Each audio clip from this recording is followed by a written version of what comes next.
Right, Ike. Well, in the news this week, this is a story that is full of intrigue and interest, and I know this is an article that you haven't had a chance to read. So I thought I would just sort of summarize it for you. I think the Mhm. headline really says it all. Minister quits church to travel the globe in a Land Rover with pet dogs. Really kind of really sums it up. Yeah, yeah, no, I like it, he had a calling, Yeah, and, it's a higher calling than, the higher calling. Yeah, an even higher calling, yeah, kind of a thing. Yeah. Yeah, a gentleman named, Scott McCrum, who is, coincidentally Scott McCrum seems like a pretty interesting dude because, in, 2012, he was the first man in Scotland to have a hair transplant. First man in what? Scotland. Apparently, the first hair transplant in Scotland took place in 2012. So it seems dubious that that would be the case, but that's what it says in 2012, the that article. he was the first person in Scotland to have a hair transplant. Yeah, no one before 2012 had a hair transplant in the country of Scotland.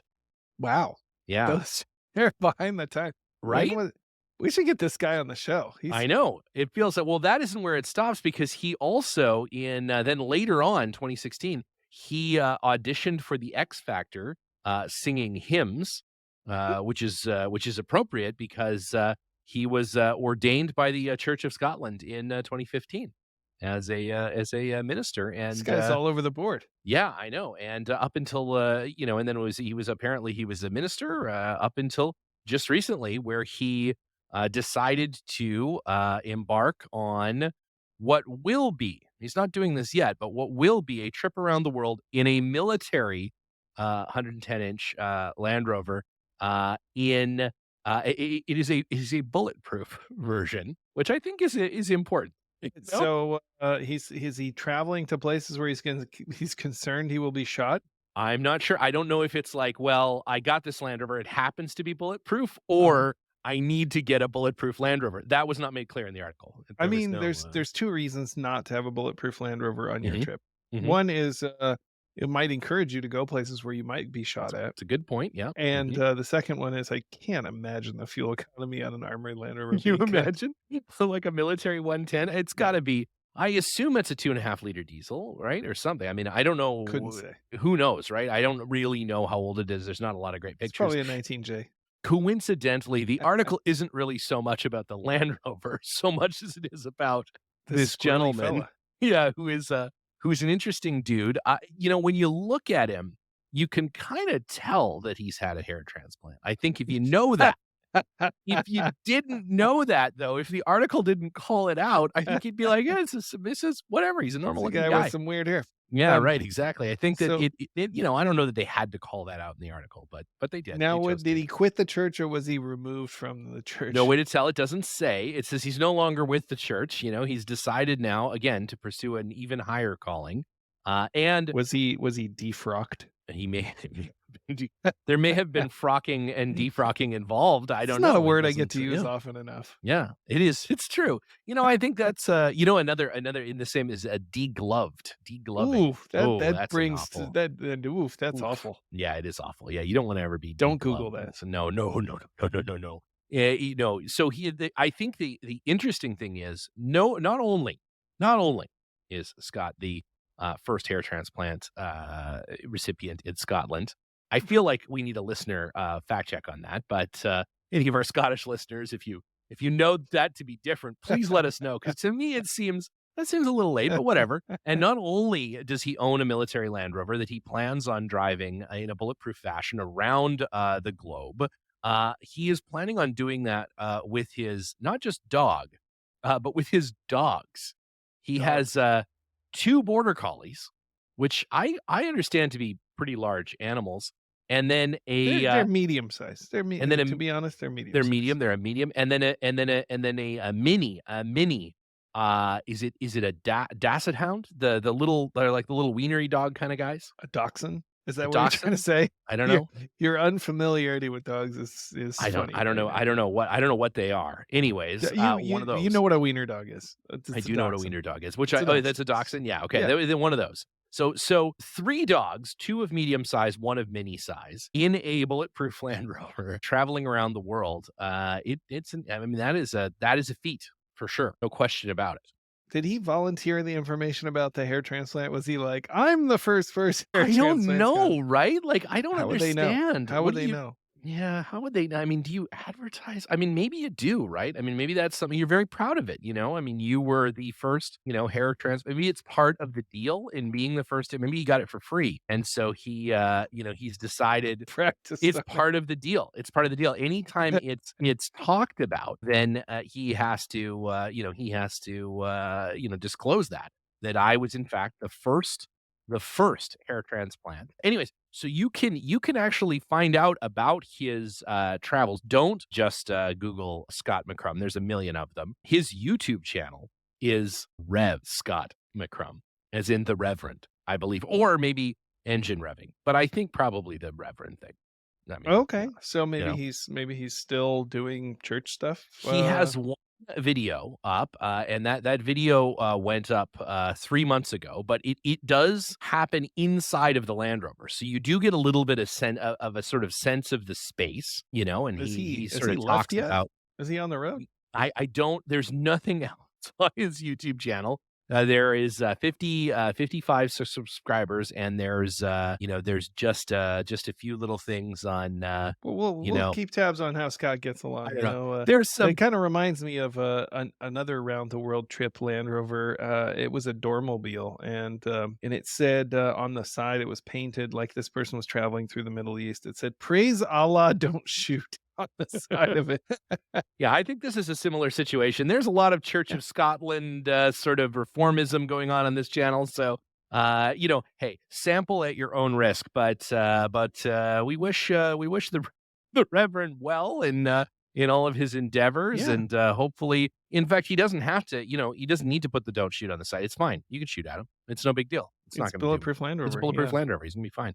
He's gonna be totally fine. can't I imagine imagine it would that's a good rattle idea. the dogs a little bit, but otherwise. So, anyways, if you happen to see a gentleman who looks particularly holy rolling through your town with a bunch of dogs and a bulletproof Land Rover, you may have witnessed the first hair transplant recipient in Scotland. At Missed least, opportunity for a yeah. YouTube name too. The Holy Roller. That Oh, would have been a there's a good one. holy roller, the holy, yeah, exactly. So, well, speaking of rollers, we have it's kind of a special interview. Our field correspondent, Liza, was of course out at the Rebelle Rally a few months back, and got an opportunity to sit down in her Land Rover with our good friend Sarah Crabtree, who, amongst other things, amongst being a rebel and just an all around fun person to be with, she works at the British 4x4 specialists out there in Pennsylvania, and they actually have our Defender right now. So those two Defenders are side by side. They're doing a little bit of work on our Defender, and then it'll head down and do some stuff on the East Coast and do that. But it's cool to have it with a fellow team, and the only other classic Defender, the long one in the Rebelle this past year, and had a great conversation with her over dinner. And Ike got the privilege of driving her car back to Palm Springs from the dunes, which was comfortable and yeah, sonically pleasing. The problem with it was, prepared for the event, and Mhm. it had a lot of gear stowed inside of it. So much so that, the front driver's seat was pushed forward, and, I was not able to move the seat back to be comfortable, so I had about, 12 inches Yeah, less leg room than I then probably needed probably to be needed. comfortable, and Well, so that's I'm what I was still saying. It was recovering, I'm still yeah, recovering. still recovering. Yeah, that Yeah. limp has almost cleared up, but it's all right. It was only a 3-hour long drive, so no problem at all. I think I have some permanent nerve damage. And I did try to maintain a speed that was right between second and third gear, so that It neither really was worked well. it Yeah, was between 3rd and 4th, and third and fourth. Yeah, it was miserable. It was yeah. like 48 miles an hour. I was like, "Well, what is he doing?" Well, I didn't wanna lose you. I felt Yeah. like, I wasn't sure, so anyways, it is a hell of an experience and a great interview, that Liza taped, while she was out there, so, we're gonna play that. I'm excited. Let's hear it. So it is day 8 of the Rebelle Rally, and I am currently sitting in the other Defender, the 110, that was brought out here by Team Rover Landing. And I'm sitting here with Sarah Crabtree, who is the driver of that vehicle. Hi, Sarah. Hi, thanks for having me. Hey, I'm super, super stoked to finally get to chat with you. We were going to do this on prologue, or even before prologue day, like pre-tech inspection day, and we Right. never quite got around to it because we were all running in different directions getting ready for this event. But, you know, we've gotten to know each other throughout the course of this event, and we were obviously sisters in arms with the two Defenders. So tell me a little bit about your Defender for our listeners. What is your rig like? Tell us a little bit about the specs. Sure, absolutely. This is a 1992 Defender 110 rest of world market car. The car was originally imported from Italy, from what I understand from the previous owner who had it.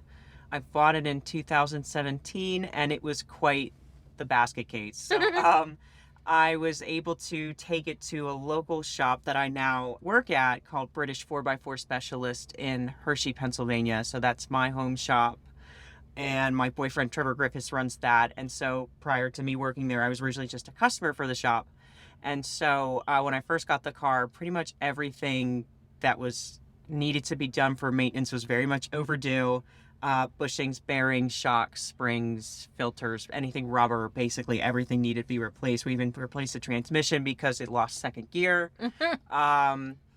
And so... And it's a diesel, right? It is, yeah, 200 TDI. And so, yeah, it's just been sort of a rolling restoration. I think the next big project that I'm going to tackle is putting on new doors because they're very much on their last leg. Yes, I feel you on that one. I definitely know the feeling. Ours are a slightly different body color than the rest of them. Yeah.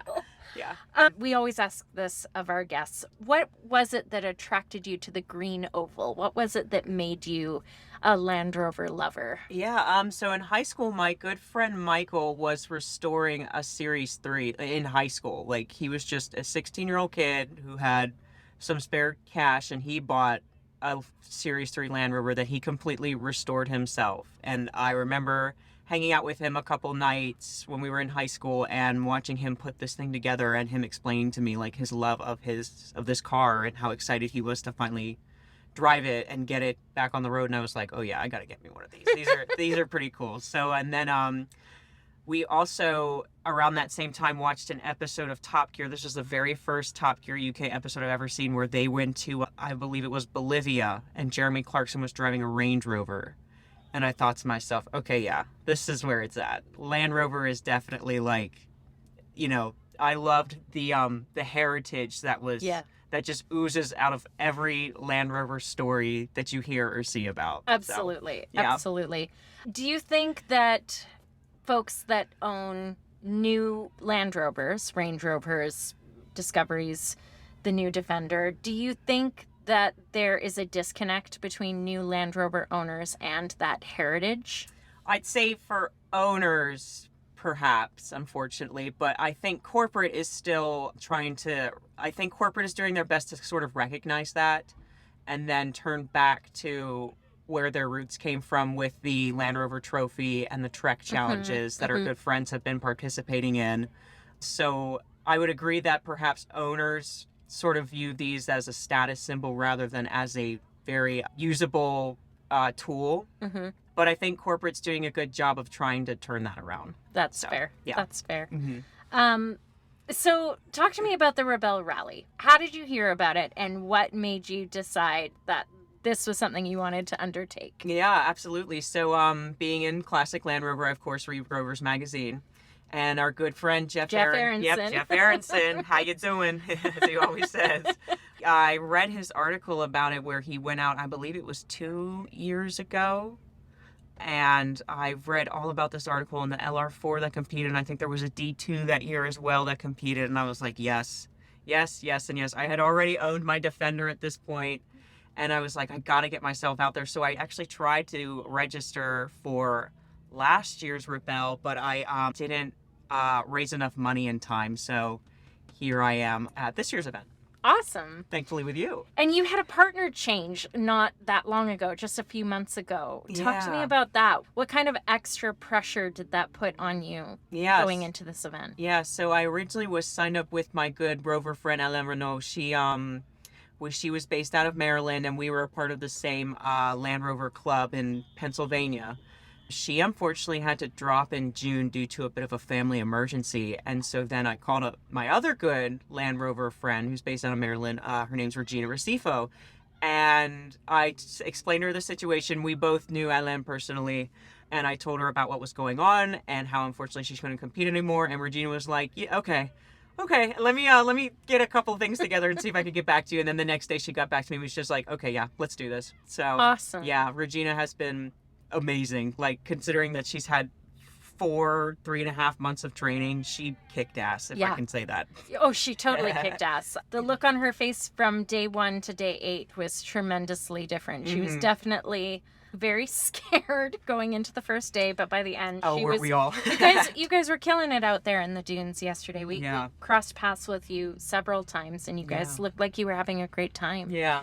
So, how was this event what you expected, and how is it completely different than what you thought you were getting yourself into? Sure, absolutely. What I expected certainly would be, funny enough, all the attention we would bringing a classic 110. I was very excited about that, being you and I being the first 2 teams to ever register a classic Defender for Rebelle ever. I was like, this is awesome. Not just 1, but 2. Yeah. And so that was very exciting going in, but I will admit this is the hardest thing I've ever done. Ditto. Yeah. 100%. Yeah, and so now going into it, like day 1, I was immediately homesick. I was very tired, and I realized apparently I must have a phobia of open desert, because I remember almost panicking. Did you? Yeah, being in those really big open valleys. Of course, They were so remote. Exactly. Yeah. And whilst the beauty was it was like dangerously beautiful. Yeah. Like, it was, fantastic to see all of these incredible landmarks and landscapes, but you still couldn't help, at least for myself personally, I still couldn't help but feel this overwhelming sense of openness, because I come from the East Coast. Everything's so much closer Everything's together. so much closer. It's like how there's that ongoing joke about how the English don't understand distance and the Americans don't understand age. Right. It's the same way on East Coast versus West Coast. The West Coast is so vast, and there's still so much of it that is remote and untouched, and you feel very exposed out there. I went to Overland Expo this summer, and I sat in on a really great guy who was giving a presentation on how he overcame anxiety to overland around the world. And he had something very much like what you're talking about. He is totally fine in all sorts of dangerous situations, but put him on an open road by himself or with a couple other guys. He was on an enduro bike, but put him 275 miles away from the next gas station, and he would have panic attacks. Yeah. Of just feeling so far away, and his brain would go into overdrive about all these worst case scenarios. Yep, exactly. But he had to get a lot of professional help to help him work through that anxiety, because he didn't want it to hold him back from being able to explore all these beautiful places. But I think what you're talking about is a very, very real feeling for a lot of people. We constantly brought you up in our car thinking, man, imagine if you were Sarah and you've never seen desert like this. What are you thinking in those moments? Yeah, and I hadn't, and it was just such a massive culture shock. I've been to Scotland before, and I've been in open vastness in Scotland when I was touring the Highlands, but I think the big difference was that it was green. Yeah. Green was at least familiar. Yeah. I grew up in West Virginia, so green mountains were at least familiar. Yeah, yeah. And so... No, we started really remote near Belmont, Nevada, and I mean, it was very rocky. It was very... We were going up and down mine roads, old mining roads. Right. And it was probably very different from anything you've seen before. Certainly, yeah. Rockiness was thankfully familiar again, going back to that, I learned a lot of my off-road driving in different courses in West Virginia. Right. And so rockiness, mountains were, washed out roads were very familiar. But yeah, those it big was just, sweeping dirt roads on those Yes, valleys. And, yes. Yeah. The so- washes. The washes. The yeah. washes. Oh my Oh, God. man. Talk to me about the washes. I know what they felt like in a 90, but what did they feel like in a 110? Oh man, things definitely had more room to rattle around in. Yeah. Yeah. As much as I love my old man Emu shocks for performing super well, like it was not comfortable. No. But I guess I kind of expected that going in. Yeah. Yeah. What about the Rebelle event itself? What do you think you prepared for really, really well? And what do you think you came in under-prepared for? I'm gonna say the truck in both cases. I thought it's funny because I had a lot of these great ideas for the truck, and there was a lot of great ideas that were able to be put into practice and utilized. Like what?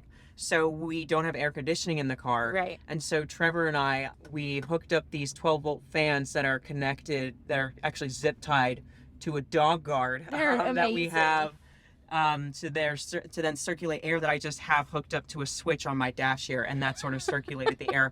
Unfortunately, the dust collected very much so in the back that it ended up just pushing the dust towards the front. But at the first, they were working really, really well.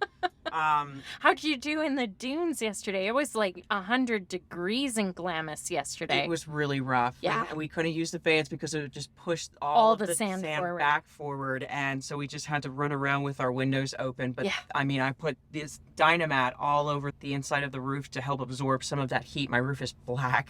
And so that certainly Did did that help? But yeah, it Oh, we did. should You have could done that. touch it and it would be hot.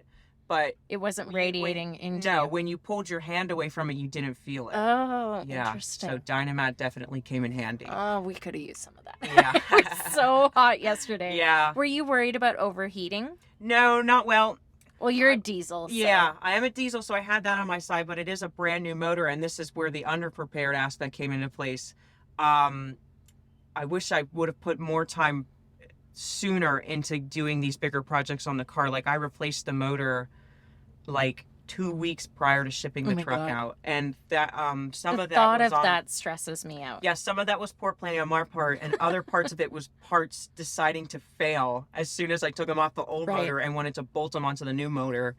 Specifically, my fuel injection pump just decided to crap out on me as soon as I was bolting it to the new motor. Oh my God. And so we sent it out to be rebuilt, and it was a 2-week turnaround, and so that was killer.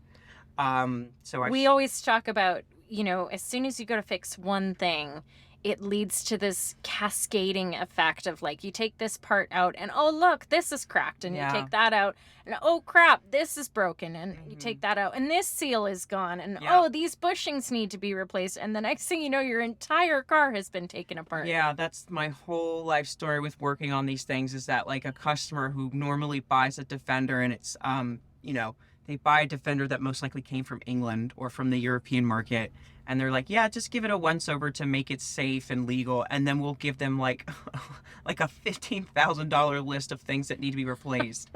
Bushings, bearings, Everything. everything. Yeah, because you take one thing apart and then the whatever seal that you took out just falls apart of your hand. So Yeah. yeah. We ran into you several times on the course. There was one day I remember coming out of an enduro and you were parked at a green checkpoint. Mm-hmm. And what was it that you needed? Power steering fluid. What happened that day? Oh, that's right. So a line came loose on a brand new box that I put in the car. So I'm hoping that there wasn't any thread damage or something to the box when I was hooking up the line. But I mean, I just tightened it right back up, and then we had to refill the reservoir. Thank God you guys were there, because I only brought like a little bit of power steering fluid to top off. And we had a power steering leak prior to coming out here. We shipped the vehicle up to Reno, and we get to Reno and we go out driving. We come back, we start the car again, and we are pouring power steering fluid out. And it was coming out that bottom seal in the steering box. I've had that happen before, yeah. And so we had gone out. This was the day we were leaving for Incline Village to start the whole thing. And we ended up going and getting some of the stop leak power steering fluid and putting it in there. And so our leak, luckily, had kind of taken care of itself. We weren't leaking anything anymore. But because we had this leak before we left, we stocked up on power steering fluid, thinking we might have to be topping it off every day. And instead, our leak took care of itself. So we had plenty to give you. Yeah, it was kismet. And so I'm very thankful for that. Yeah, because otherwise I would have done the whole thing without power steering. I would have had to cut the belt so I didn't burn up the pump. Yeah. And then I heard that there was another day, I wasn't witness to this, but we roll into another green checkpoint and you had just changed out a shock. Yeah, so a rear shock. It was at that really rocky trail that was on the edge of Death Valley. I think that was day 3. Yes. Yes. And so I get to the first green checkpoint of the day, or second green checkpoint, and as we were getting to it, I could just hear, like, the car just started kind of rocking back and forth. Clunking. And clunking. And I was like, that's not right. And so we get to the green checkpoint, and I look under, and sure enough, my shock had sheared from where the eyelet mounts to the frame. The pole itself sheared from that eyelet. Oh it was just a clean break. It was crazy. I've never seen anything like that before. So thankfully, a rear shock is easy to replace. A front shock, not so much. And so I just unbolted the 2 bolts, and thankfully, I literally just pulled a spare shock that we had lying on the parts shelves downstairs in our shop. And my coworker's like, you don't need that. You're not going to break a shock. And not only did you break a shock, you replaced it in the field without any mechanical support. We roll up to that green checkpoint, and mind you, we were late because we got lost that day. But we roll up to that green checkpoint, and you're done. You fixed the shock. You're ready to move on. Yeah. It was incredibly impressive. Oh, thank you. Yes, so much. I thought I was still bringing, like, pretty much my whole tool arsenal along with me, but then it turns out I needed it. I wasn't originally going to bring battery tools. I was just going to bring hand tools, but I'm like, man, thank goodness I did bring battery tools, because it made the job, like, so much faster. But would have been like a 40-minute job using hand tools, and whatever was a 20-minute job. We definitely, between our 2 teams, earned a reputation for, like, women that show up with parts and fluids and all the things, and did our own maintenance every chance we got. Did you have to have the mechanics work on your vehicle at any point? There was one day where it was that really high, that was that one Enduro that involved having to pretty much climb a mountainside. Oh, yeah. We stop as we're on a slight incline, and to let a car pass us on the opposite side. This was a crazy Enduro, just for the sake of our listeners. Enduros are where we follow road books, and sometimes they are timed. This was a timed one, and it was the wildest thing. We literally got to drive up onto the aqueduct along the mountain. It was wild. That Enduro was one of the craziest driving experiences I've ever had. That's what I heard from a lot of people. You missed out on I did. So what happened was, we stop on this trail as we're starting to incline on that mountain pass. Yeah. And then we stop, and all of a sudden I go to put my foot down, and the car just stalls, and I'm like, oh, that's really weird. And so then I started again, slowly giving it gas, foot off the clutch, and it stalls again. So I put it into low, and the car, like, goes forward, but it really judders, and I'm like, oh crap, I think I lost high range, God. Altogether. But and so this is not good when you're on day 3. I think it was the end of day 3. Yeah. And, like, we still have a good 1,200 kilometers of distance to travel throughout this event. Yes, yeah. And so then I was able to put it in low range and take it off the trail and put it on a rollback. And then the mechanics and I are poking around at it to look at it, and it turns out, like, linkage was just loose. Well, and so, better that than the alternative. Yeah, than the alternative, yeah. But it was just like, that was something I checked before I even left, and, making sure to use, like, nylon carwear and that kind of stuff. But that just goes to show you just, like, how rough and tumble a lot of these trails were. They really were. A lot of the linkage to loosen up, and like, I had a bit of play in high range, and it must have just, like, kicked itself out. Oh, yeah. And so one of our listeners asked a question on Instagram this morning about, what was the driving like? Was it really just orienteering? Were we just, doing super easy trails to get from point A to point B? Or was there technical driving?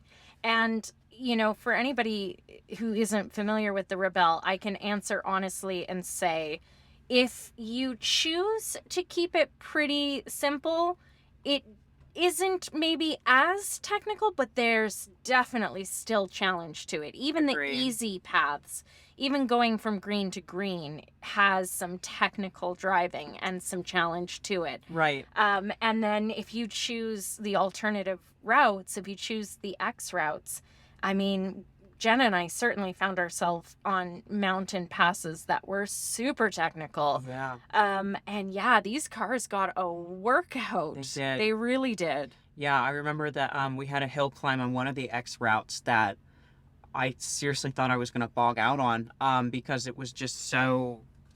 It was incredibly steep and the trail was not stable. It would just move under you as you tried to climb up, but thankfully I made it. Yeah, we did go for some of the easier routes for the sake of keeping the car in one piece. Yeah. I think that's a big part of the event too, right? I mean, knowing your vehicle and knowing the limitations of your vehicle in this terrain. Right. Right? And you know, you have to preserve your vehicle if you want to make it all the way to day 8. Right. And so I think you made some really good choices there. Oh, yeah, thank you. I mean, I knew this was terrain I've never driven in before or really had no experience with, even though it was like rocks, mountains, that kind of stuff that I'm certainly familiar with. It's still a whole different ball game of loose dirt, sand. Yeah. And so I certainly wasn't going to try and push myself and, you know, let my ego take over of, oh, well, I'm a experienced driver. Right. I'm sure I can handle it. Okay, so then on that note, talk to me about Glamis yesterday. Oh, wow. Okay. What to say about We're sitting Glamis? here just to set the scene. We're sitting in Sarah's car in the parking lot because it's currently a bit of a rainstorm and they are moving the gala to the interior tent. So they've kicked us all out and we're sitting in the parking lot and people are airing up around us and people are walking through the parking lot. That's why you might hear background noise. But we are sitting in a parking lot at Base Camp 4 in Glamis, having tackled some insane dune driving yesterday. So talk to me about Glamis. What did you think when you first got here? I was incredibly intimidated. We all were. Yes. I really did not. I wasn't able, unfortunately, to get out to any of the Rebelle schools because of just time and distance and money. So I basically had to. So I went to my good friend John Bradshaw, who runs Twin Mountain 4x4 Park in West Virginia, and he moved earth for me to make a dune top. Are you serious? Yeah, for me to practice cresting and descending. Yeah. And I borrowed his classic to do it. And so whilst I had that under my belt and Max Trax training and we even got a pool pal, we just stuck to the sand highway because the car... I saw you out there getting some blue checkpoints. Yeah. I saw you with your little trio of vehicles out there hunting stuff in the afternoon. That was definitely the way to do it, was to travel in a pack. Yeah. But man, even on the sand highway, some of the hills were so gnarly. That one at the end, trying to get over to CP18. Yes. That was insanity. Yes, and I don't remember that hill being so bad going down it. Everybody said that. We said the Yeah. same thing. We didn't remember it being like that going down, but coming back up later in the afternoon, I don't know if it was that the heat and the light, you know, all the contours were gone. Right. You couldn't see depth at all. Right. That hill was crazy to climb. We saw Yeah. so many people have to do multiple attempts to get up there. I had to pull up Max Trax at one point as I Did was you? backing down because I got into a little soft spot. And so then I got myself out of that. And then, it took me 3 or 4 tries to finally climb it. The car was so heavy and so underpowered for what it was doing. Yeah. Yeah. So If you were to do the Rebelle again in any vehicle, what would it be? I actually wouldn't mind. Now, I can't say that this is going to be anytime soon. This is more so like a pipe dream, but Yeah. I would love to do it in a series. And I know that you were pretty much I saying know. the same thing. Jenna and I keep saying the same thing. How fun would it be to Yeah. do this in a series? I mean, it would be hard. It would Let's be really honest. Mhm. A series car would be really hard to do this event. Yeah. We are sitting in a parking lot and I'm looking at, Jeeps that are brand spanking new or within the last 3 years. We're looking at brand new Broncos. Mhm. We're looking at, all sorts of tons of Toyotas that are all really new and upgraded. Mhm. Can you imagine putting a Series 2A or something against one of these? Oh, I think it'd be great to kind of like, not to be a jerk about it, but to kind of put people in their place of it's technique over technology. Yeah. I mean, one of the 3 Land Rover driving pointers is technique over technology. Yeah. And so it's all about just knowing how to pick the right lines, because that's all series are, is just point and go. Yeah. And as long as you pick the right line, those little mountain goats will climb over anything. Oh, yeah, Yeah. for sure. For So, sure. Yeah, I think bringing a series out would be a riot in the media, because we certainly raised hell bringing our Defenders It was out. fun. And so got bringing a lots of series, I attention. feel like the internet would just catch fire with how crazy that would Definitely the vintage Land Rover community that listens to this podcast Yes. would go crazy. Absolutely. You'd have a lot of fans there. Yeah. Yeah. So, yeah, maybe someday. All right. Well, so now that it's all said and done, we're going to go to the gala here in a couple of hours and party it up. And then everybody's going to part ways and go back to their normal life. What are you going to miss the most about the Rebelle? I'm probably going to miss all the people I've met, you and Jenna especially. I mean, you guys have been such a huge help during all of this, and it's been great to be able to, like, talk to you, be able to, like, geek out with you guys over Land Rovers, and, like, you get it. You get the experience. You get the pains and the struggles that we've been going through. Yeah. And, we get what you are going through. And so I'm going to definitely miss all the people I've met out here. I've met a lot of really awesome, awesome people that I hope I can somehow stay in touch with one way or another, Yeah. and not just see them once, a year or once every few years kind of thing. So. And the Rebelle is, I think I can say very safely, and you said it at the beginning, the hardest thing I've ever done. Mm-hmm. Do you want to do it again? Yeah, I think so. Yeah. I want to put myself That was a through... quick answer. Yeah, absolutely. I want to put myself through law school first, but I think it's definitely something I could see myself doing again. Coming back and doing in a few years. Yeah. I love it. Yeah. I love it. Absolutely. What would you do differently if you do it again? Probably train myself more on the navigation side so I don't have to be just the driver. Mm-hmm. That was definitely hard being just driving, and I felt terrible that Regina had to worry about plotting every single morning, and my mornings were generally pretty easy besides just checking a few things on the truck and packing things up. Mm-hmm. So I definitely think being more of a sympathetic teammate and understanding navigation better and being able to perhaps switch off rather than just be sole roles of driver versus navigator would be fantastic. Yeah. So, yeah. I love that. And I love that you brought this truck. I love Thank that you. we brought our trucks I do too. together. Absolutely. That we got to be, kind of allies and teammates out there. Yeah, it's been so great doing the Rebelle with you. Yeah, and I you as can't wait well. for the next chapter. And we'll definitely come visit when we're on the East Coast. That'd be fantastic. And ditto when we're on the West Coast. So Fantastic. Well, thank you so much for giving me the opportunity to chat with you. I know we all have places to be tonight. I can't wait to enjoy maybe some libations with you. Yes. And Absolutely. let our hair down a little Yeah. bit. And if people want to follow you, how can they follow you or get in touch with you or find out more about what you're working on? Yeah, absolutely. The main social that I'm pretty much on is Instagram, and my handle is S Crabtree, Crab and Tree 76. S Crabtree 76. Yeah, and so that's the main way you can get a handle of me. I also help run the Rovers Club. Rovers is an acronym. And so you can go to rovers.org if you're interested in coming out to any of our events. We host several events a year that we would love for some East Coasters or West Coasters to come out to if they feel. So you are welcome to also email me about information on Rovers Club at scrabtree304@gmail.com. Sweet. Awesome. Yeah. Thank you so much. Thank you. Appreciate it. All right. Well, fantastic, right? I mean, what an incredible event. Like you said, it's a life-changing thing. You now not able to stand upright anymore because of driving Sarah's car, and the girls obviously having gone through a pretty amazing thing. So what a neat thing. We gotta send Liza out to do more field reporting. We'll get to maybe the next time there's a hurricane, we'll give her like a raincoat and see if she can give us some real-time updates or something. Hear from inside the eye of the tornado. Exactly. It's our field correspondent, Liza Paris. Speaking of a compromising and dangerous situation, I know last week we gave an update on the official Underpowered Hour company car, of course, the king of all Land Rovers, the G4 Orange Freelander. It is, in fact, broken. The transmission died after a day. Oh, Yeah, one day of Oh, operation, no. and Was that did it the return transmission to came you out. and then die, or did it It didn't. die? We didn't actually make it. It didn't actually make it up here. So it didn't leave. It wasn't unable to leave the parking lot of Ooh, Ed's shop. So it is. ooh. I Yeah, it hear is the going to go. transmission is a very time-consuming job to fix on those cars. Yeah, we're gonna rebuild it.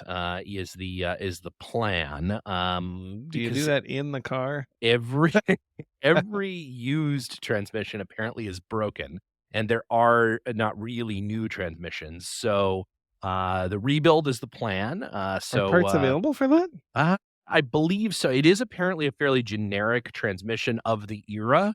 So apparently, yes. But we don't have hard confirmation on that. So it is yet to be confirmed by the transmission shop. So for a little while, for a day, it was on the running Freelander registry. We've had to remove it again from the running. There's no Freelander cars registry. on the. Currently, there is 0 cars on the list. So the One North of our American, listeners, Lawrence, he just bought a Freelander. He posted up on the Instagram. Did you see that? I did see that.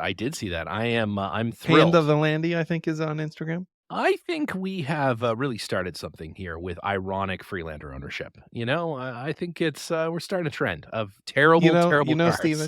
Steven, at some point it just becomes sad. It's no longer. We're gonna keep putting money into this project until there's no more money. I think. Can I just tell you that I'm working on a Freelander for you? So you can send me a check every month. Send some money. Yeah. Yeah. It's broken again. I think it's like one of those, it's like one of those telethons, over the week. You're not sure. It's more like you're just it's the idea of it that you like. Whether, are you auditing really where that money? You don't know, but you feel better about yourself knowing that you're keeping a Freelander Serious running. kids. So Serious kids for adults. Yeah, for you, exactly. I think it's someone with bad taste in vehicles.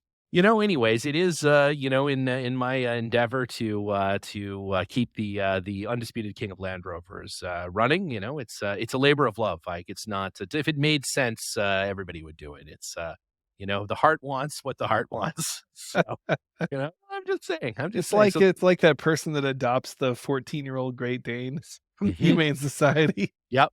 Yeah, it's exactly the same. In fact, there's no difference.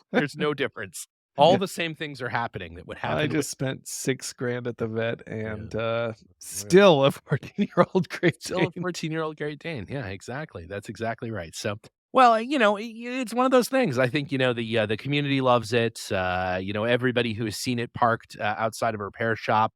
They love it. No one's actually seen it driving, but it does drive. It did drive. I will post pictures of it parked in the wild, because it did actually drive. You're gonna post pictures of it parked to prove that it drives. I realize the irony of that, but it's not in a repair shop. It's not inside a repair shop, so it had to get there somehow. I mean, I suppose we could. Yeah, we're gonna hook up a like a 20 mule team to it and just ride it like a wagon, like a chuck wagon. I think like a Back to the Future Part 3 kind of situation going. I'll push it with the train. Full restoration on the Freelander. I love it. It's going to be amazing. So other than that, I think we'll everything's just fine here. Everything's fine. Nothing to see here. No problems at all. So if you happen to be in the mood to contribute to the Freelander Restoration Fund, the best way to do that is to head over to the Underpowered hour.com and purchase yourself a Tiny Ike sticker. 3 cents from every Tiny Ike sticker goes towards a new transmission in the G4 Freelander. It's worth it. You're doing your part. What would Sally Struthers do? If for only the price of a cup of coffee every day. Maybe we should start a GoFundMe. This poor man thinks that he can make a Freelander drive. I am going to do it. This is it's only a matter of time. We will get this thing running. It is it's one of those things. But you're a very accomplished person, Steve, and very capable, and you have a lot of big projects under your belt in a lot of different disciplines. And I think this one might be beyond you. This might be it. This may be the one. I mean, lesser people have tried, and I think this will be this is my white whale. This is my orange Freelander to die on. Well, I can't It's wait. worth I, for one, can't wait for that. The greatest thing about it is after all of this effort, we'll have a working Freelander. The funny thing Keep is the saying prize. that. You The keep prize saying at that. the end of this, the goal is simply to have a Freelander that runs. I mean, it's not even, it's not like this is some amazing sort of thing, but no, we'll have to see. Well, at that, unfortunately, because of all of the Freelander restoration talk, we have once again run out of time to have Ike give a review of the G4 Freelander sponsor, Nando's. So we'll get to that in an upcoming episode. I'm sure we'll definitely have the Nando's people on to unveil the running Freelander. So we'll make sure we get Peri Freelander. the peri peri. It's, in fact, the problem may be that we were running peri peri sauce in the transmission instead of automatic transmission fluid. It has a high lubrosity, so I thought it would be fine. Lubrosity. It's very it's not prone to fluid shock, so I thought maybe it would be a good analog for ATF, but apparently not. Yeah, apparently not. No. So at any rate, it's been a slice, and we'll talk to you next week. All right. See you on the trail. Take care.